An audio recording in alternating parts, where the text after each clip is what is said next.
Bienvenue dans la mémoire alternative de ce samedi matin, bien sûr.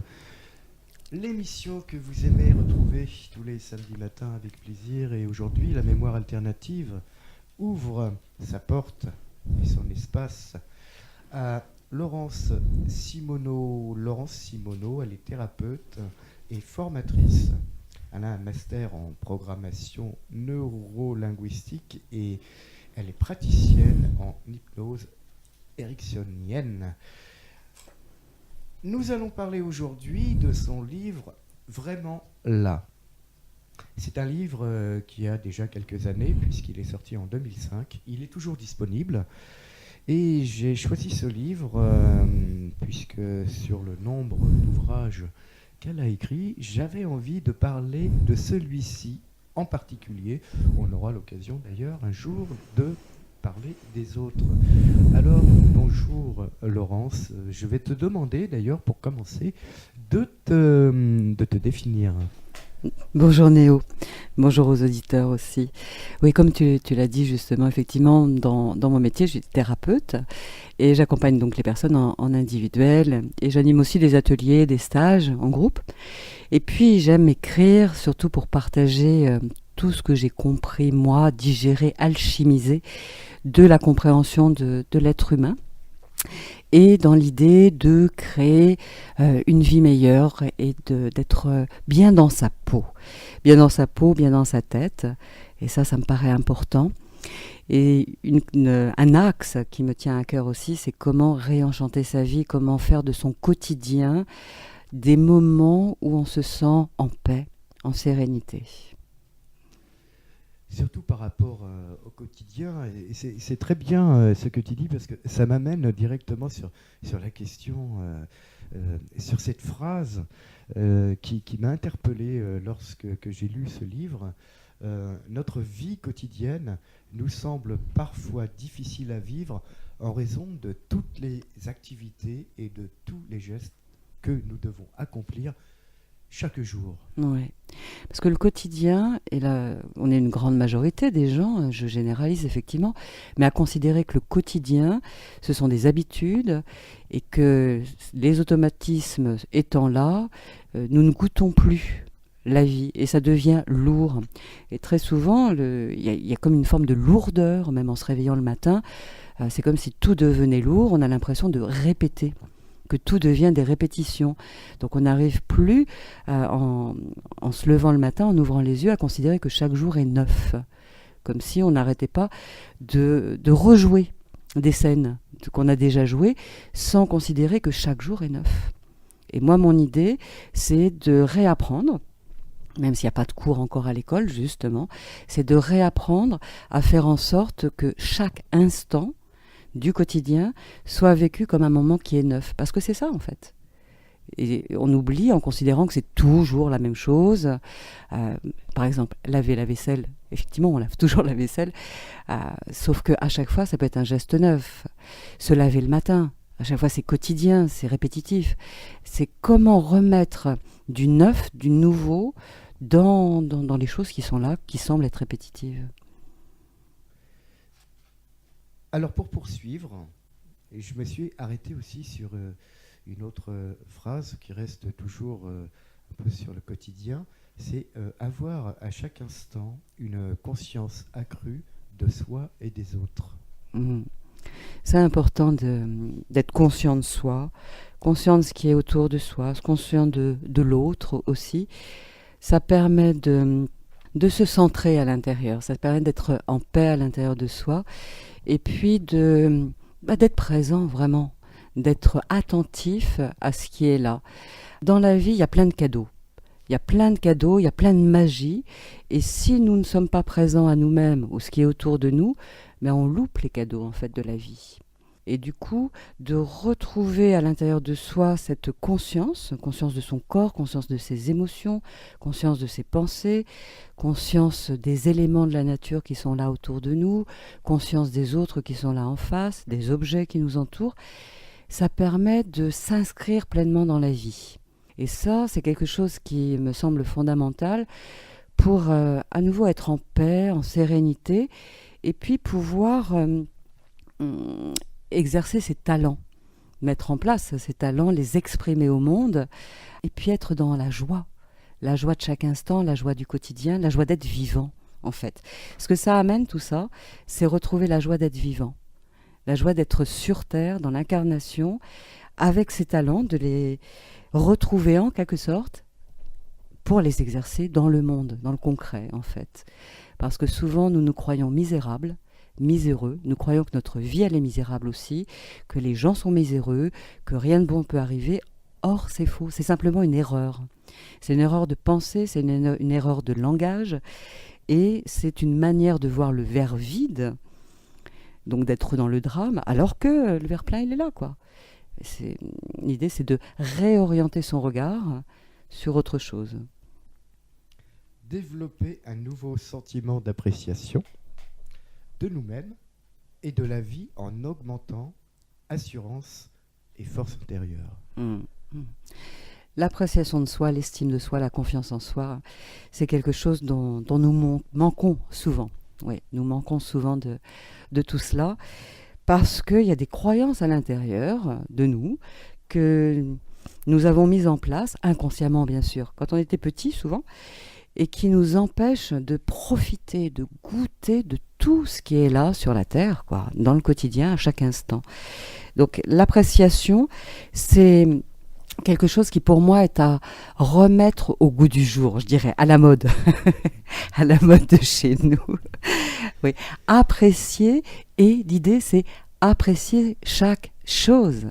Par exemple, ici et maintenant, vous qui entendez ma voix, l'idée c'est d'apprécier le fait, rien que cela, que vous m'entendez, ça signifie que votre oui, l'audition marche.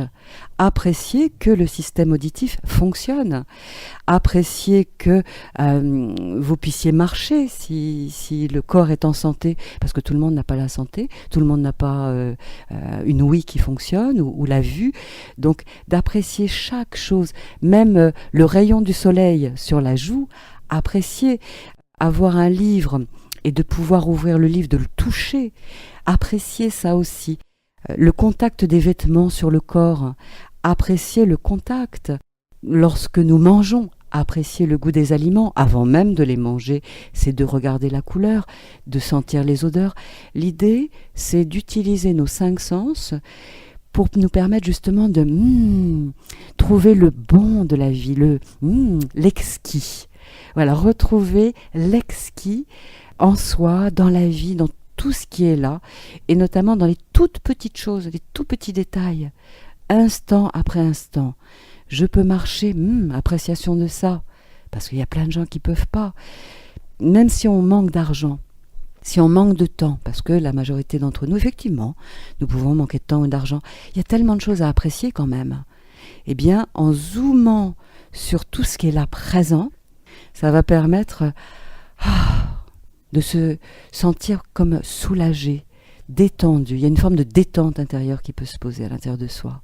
Ce que ça permet aussi, c'est de combler le trou de la sécu, parce que c'est une forme de prévention pour être en paix à l'intérieur de soi, moins stressé, quoi. Et est-ce que c'est le genre de pensée que l'on doit avoir le matin en se réveillant? On ne l'a pas forcément, mais je pensais à ça en t'écoutant, c'est se lever et dire merci la vie, merci d'être vivant. Moi, j'ai tendance à y penser, mais pas forcément le matin, un peu plus tard, pas forcément au réveil. Une fois que je suis rentré un peu dans ce merveilleux mouvement qu'est la vie, justement. Et c'est vrai que c'est intéressant, ça. Oui, merci d'être vivant. C'est exactement ça qui est à installer à l'intérieur, de vivre avec cette sensation, avec cette dimension, cette conscience que l'on est vivant. EST, nous sommes vivants. Maintenant, la compréhension de la vie est pour chacun compliquée souvent, parce que souvent nous n'aimons pas ce que nous vivons aussi. Donc c'est difficile, quand nous n'aimons pas notre quotidien, ce que nous vivons au quotidien, d'aimer nous sentir vivants. c'est vraiment quelque chose de compliqué quand même, de se sentir vivant et d'aimer se sentir vivant, de pouvoir dire merci. Le merci est à la fin, je dirais, c'est le résultat. Parce que une grande partie d'entre nous avons souvent l'impression de subir notre vie, avec aussi un refus d'être dans l'incarnation, d'incarner son corps. Donc c'est difficile quand on refuse son corps, quand on refuse la vie qu'on mène parce qu'on l'aime pas, de pouvoir dire merci. C'est un peu compliqué. Et pourtant, c'est une vie qu'on a choisie. Alors, oui, effectivement, maintenant, pour en arriver à comprendre qu'on a choisi cette vie-là en tant qu'âme, c'est déjà une démarche personnelle que nous devons faire, parce que là aussi, nous n'apprenons pas ça à l'école. Et puis dans la tradition judéo-chrétienne, on n'apprend pas à cela non plus. L'idée, c'est comme s'il y avait un Dieu à l'extérieur qui nous téléguidait et autres. Non, moi je crois fondamentalement, effectivement, que en chacun, il y a une âme qui est là et que dans notre âme, nous avons choisi, décidé de venir sur cette terre, nous incarner, pour y vivre des expériences, pour nous réapprendre, nous aider à réapprendre, à être dans la présence, la conscience, l'amour inconditionnel. Donc nous sommes tous sur terre, pour moi, dans ce que je ressens profondément et ce que je crois, pour être là dans revenir à cette dimension de l'amour et la gratitude. La gratitude et l'amour vont de pair pour moi. C'est vrai. Alors maintenant, j'aimerais que l'on en arrive à quelques petites phrases comme ça qui sont en bas de chaque méditation ou chaque petit passage. On va en citer quelques-unes, toi de ton côté, moi du mien. Et donc je me suis arrêté sur des phrases comme ça que bon, j'en ai choisi parce qu'il fallait en choisir, mais c'est vrai que le livre, je l'ai dévoré en même pas 2 jours. Notamment en lien avec ce que tu viens de dire, Laurence, il y a cette phrase-là. Décide de vivre ce jour en sentant chaque moment. Ouais.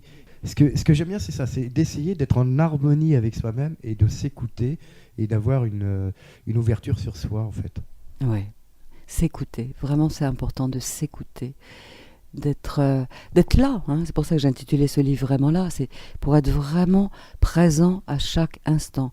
Je lève ma main, je suis conscient que je lève ma main. Je suis assise, je suis conscient d'être assise. Je te vois en face de moi, je suis consciente que tu es là en face de moi. Oui, à chaque instant. Sinon, on loupe le coche. Et il y a une métaphore que j'aime bien, c'est le Père Noël. Le Père Noël, les enfants, nous sommes tous des anciens enfants quand même. A priori, les cadeaux, c'est le 24 au soir ou éventuellement le 25 décembre au matin. Voilà. Le Père Noël, il passe a priori ces 2 jours-là, le 24 au soir et le 25 au matin. Donc il faut être là, sinon a priori on ne reçoit pas les cadeaux. Moi je crois au Père Noël universel, je crois que la vie, qui est pour moi le Père Noël, nous apporte sa fécondité, ses cadeaux à chaque instant. Et que la corne d'abondance, elle est là au-dessus de nous à chaque instant. Et l'idée, pour moi, c'est d'être présent, vraiment là, pour se dire, ok, je suis là et je suis prête et prêt à recevoir ces cadeaux de la vie. Donc, être lucide. Derrière tout cela, pour moi, il y a le mot lucidité aussi. La clarté, la lucidité, pour accueillir ces cadeaux de la vie. Cadeaux de la vie, j'entends par là les synchronicités, les rencontres qui vont nous permettre de nous réaliser, de nous accomplir dans nos projets, dans qui l'on est, dans ce que l'on veut, ou pas d'ailleurs aussi, pour nous réaiguiller sur les bons chemins qui sont les nôtres. Père Noël, évidemment. Une autre petite phrase que j'aime bien, et là c'est lié à l'action d'être dans la rue. Contemple ce qui t'entoure comme si tu contemplais quelque chose de sacré, de divin. Chacun a sa place et il y a de la place pour tous et toutes. Oui. Contempler. Lorsque nous marchons dans la rue, par exemple quand nous allons au travail le matin, en général, ce travail, ça fait un certain nombre de semaines, de mois, voire d'années, voire de décennies que nous faisons le même chemin. Nous oublions de contempler que tout ce qui est là autour de nous déjà a été construit un jour. Et avant même d'être construit, nous oublions que tout ce qui est là, autour de nous, a été rêvé dans la tête de quelqu'un et puis ensuite réalisé par d'autres. Donc l'idée, c'est de se rappeler que tout ce qui est là, même les objets, hein, ce sont des pures constructions. Et c'est la beauté d'une certaine manière, c'est la manifestation d'un rêve que quelqu'un a fait et de contempler un résultat, donc que ça soit un immeuble, que ça soit des voitures, que ça soit des poubelles, même les arbres, les animaux, tout est pure construction, tout est pure magie, tout est pure lumière aussi, et de savoir contempler, à nouveau on rejoint Néo, ce dont tu parlais tout à l'heure, qui est l'appréciation. Savoir contempler, c'est savoir apprécier.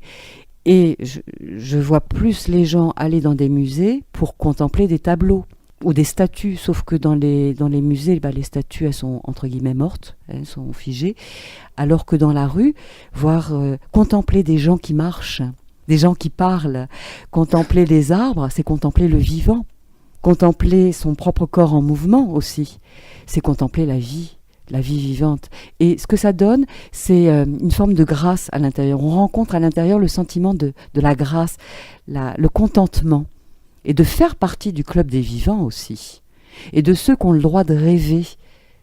Parce que si nous arrivons à contempler avec conscience que tout ce qui est autour de nous a été rêvé et créé, eh bien nous pouvons aussi nous autoriser à rêver et soi-même à créer, ou de déléguer à quelqu'un de créer nos projets, nos rêves aussi. Justement, est-ce que le rêve, puisque tu parles du rêve, a une place quotidienne dans l'esprit de la majorité des gens, ou est-ce que les gens savent encore rêver? Alors c'est vrai que quand on est enfant, on rêve. Je parle du rêve, pas du rêve dans le sommeil, hein. Je parle du rêve de se projeter dans quelque chose, d'avoir un idéal personnel, cette facette du rêve. Oui, effectivement, le rêve, c'est important de savoir et de continuer à rêver, de savoir rêver et de continuer à rêver, de s'autoriser à rêver. Et lorsque je t'entends, me viennent directement en tête plusieurs images. Et notamment, je vois ces jeunes gens. Dans le quartier, par exemple, ici, quand je suis arrivée tout à l'heure, il y a des jeunes gens qui sont là et que je sens, que je vois, mais surtout que je sens être désœuvrés. Désœuvrés, donc errer, je les vois errer. Et du coup, ils peuvent avoir des comportements qui peuvent être un peu borderline parfois, hein, quand même. Parce que d'une certaine manière, ce que je sens dans mon cœur, c'est qu'ils ont oublié qu'ils avaient le droit de rêver et qu'ils pouvaient réaliser leurs rêves. Et avec ce qui se passe dans les médias aussi, avec la télévision, avec les journaux, le fait qu'il y ait des focus mis sur tout ce qui ne va pas, et que ces jeunes, notamment, les écoutent, ces médias aussi, écoutent ce genre d'adultes qui disent cela, que tout va mal, eh bien, ils s'interdisent, ils s'empêchent de rêver. Ils s'empêchent de réavoir accès à leurs rêves. Or, pour moi, le rêve est important parce que à chaque génération fait avancer la précédente, crée des choses qui n'existaient pas. Donc, c'est grâce à nos rêves, génération après génération, que nous créons des nouvelles choses. Par exemple, il y a des métiers aujourd'hui, Néo, qui existent, qui n'existaient pas dans le passé. Aujourd'hui, par exemple, il y a un métier que j'aime bien citer, que je ne pratique pas, mais j'aime bien le citer, c'est le piercing. Il y a des petites boutiques de piercing un peu partout maintenant. Ça n'existait pas il y a un certain nombre d'années. Sauf qu'il y a eu des personnes qui ont eu ce rêve. Et je sais, parce que j'en ai rencontré de ces gens qui ont créé ces magasins, dans lesquels ils travaillent, que les gens autour d'eux les dissuadaient d'ouvrir ces magasins alors que c'était leur rêve, en considérant que ça ne pouvait pas marcher, etc. Et ces gens ont tenu bon. Et ils ont créé quelque chose qui était une demande inconsciente. Et aujourd'hui, ça marche, ça roule. Donc l'idée, c'est de retrouver les rêves de nos cœurs, dans notre cœur, même si ça n'existe pas. Aujourd'hui, c'est justement pour faire avancer le schmilblick, comme j'aime bien dire, créer des nouveautés. Donc de ne pas rester figé sur un passé avec des limites. Et c'est ça à quoi sert le rêve, c'est élargir les limites, élargir le cadre du quotidien, élargir l'amplitude de nos ailes respectives. Il y a encore tellement de métiers à inventer. Les métiers de l'aide à la personne aujourd'hui, il y en a encore plein à inventer. Dans l'entraide, dans la communication, dans le savoir-être, dans le savoir-faire aussi. Communiquer pour que nos richesses, elles soient vraiment là autrement. Ce qui nous amène à le rêve, à cette petite phrase qui est vraiment complémentaire. Décide maintenant ce qui te fera le plus plaisir et te donnera le plus de joie dans ton cœur. Oui, oui, et je vous invite vraiment à décider ce qui vous donnera le plus de joie dans votre cœur. Le matin en vous réveillant, de vous demander ça. L'après-midi, de vous demander ça. Le soir, de vous demander ça. Un peu comme une prescription, plusieurs fois par jour. D'oser décider qu'est-ce qui nous fait plaisir, qu'est-ce qu'on a envie de vivre. Souvent, nous nous laissons guider, téléguider par les désirs des autres. Et en tant qu'ancien enfant, nous avons tendance à suivre les chemins que nous ont tracés pour nous, nos parents, les adultes autour de nous, ou les professeurs. Nous pouvons avoir tendance à suivre les chemins qui sont balisés, un peu comme dans un paysage de montagne où on suit les traces de quelqu'un sur un chemin. Le fait de décider à chaque instant ou chaque jour, allez, chaque semaine, allez, bon, chaque mois, allez, d'accord, ou une fois par an. Mais ça permet vraiment de se recentrer et de se dire, c'est ma vie, c'est moi qui en suis maître, c'est moi qui suis décideur, décideuse, et j'ai le droit de décider ce qui est bon pour moi. Et personne, quelque part finalement, ne peut savoir ce qui est bon pour moi. Et souvent, nous remettons notre pouvoir personnel entre les mains d'autrui en disant « Toi, tu sais mieux que moi ce qui est bon pour moi », ce qui est une erreur. C'est juste une erreur. Et à l'école, on n'a pas appris, en tout cas de ma génération surtout, à réfléchir par soi-même. Les professeurs, à l'époque, moi j'ai été à l'école dans les années 60, et du coup, on ne me demandait pas de réfléchir, on me demandait de suivre ce qui était là. Ensuite, je suis rentrée en entreprise, c'était encore un management pyramidal, c'était avant le management participatif. On ne me demandait pas de réfléchir, on ne me demandait pas d'être créative. Au fur et à mesure, et tant mieux, dans la vie maintenant, et dans les entreprises, il y a le management participatif, qui vaut ce qui vaut, certes, mais quand même, il y a des axes de progrès. L'idée, c'est de revenir à soi et de se dire, mais moi aussi, j'ai le droit d'être acteur. J'ai le droit d'être acteur de ma vie. Je suis actrice de ma vie. Et j'ai le droit de décider pour moi, même si je fais de la peine aux autres qui voudraient que je sois différente. Je me souviens dans mon histoire perso, ma mère avait des intentions pour moi. Et comme une bonne petite fille sage, j'ai suivi ses intentions. Ou alors, comme je ne voulais pas suivre ses intentions, je me suis construite en confrontation, en évitement avec ce qu'elle voulait pour moi. Mais où est-ce que j'étais, moi ? Où est-ce qu'elle était, ma vie ? Donc, d'une certaine manière, je pourrais dire que j'ai perdu un certain temps à vouloir éviter ce qu'elle voulait pour moi et à me battre, quoi, et à pas savoir ce que je voulais. Donc, autant décider le plus vite possible chaque jour, qu'est-ce que je veux faire de ma vie, qu'est-ce que je veux faire de chaque instant, qui je veux rencontrer, quelle vie je veux me créer, de s'autoriser à se demander ça, même chaque semaine, le lundi.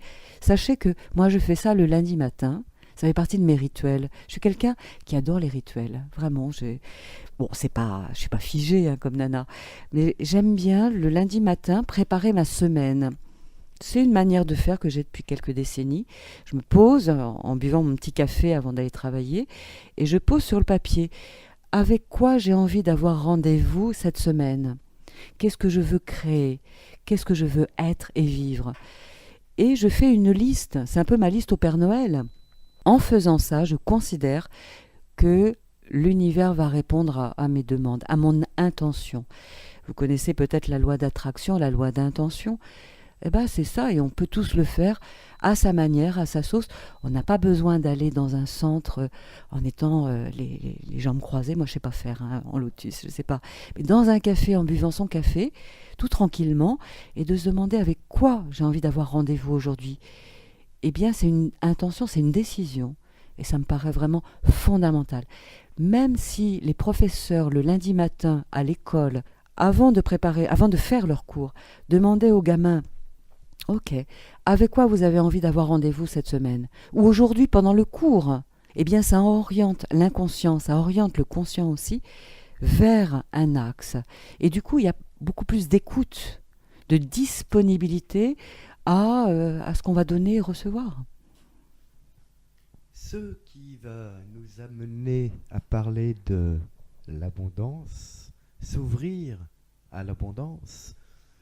Mais pour ce faire, on va attendre quelques instants, puisque voici le moment venu de notre premier arrêt dans cette mémoire alternative de ce samedi matin. Et on se retrouve après cette pause musicale en compagnie de Laurence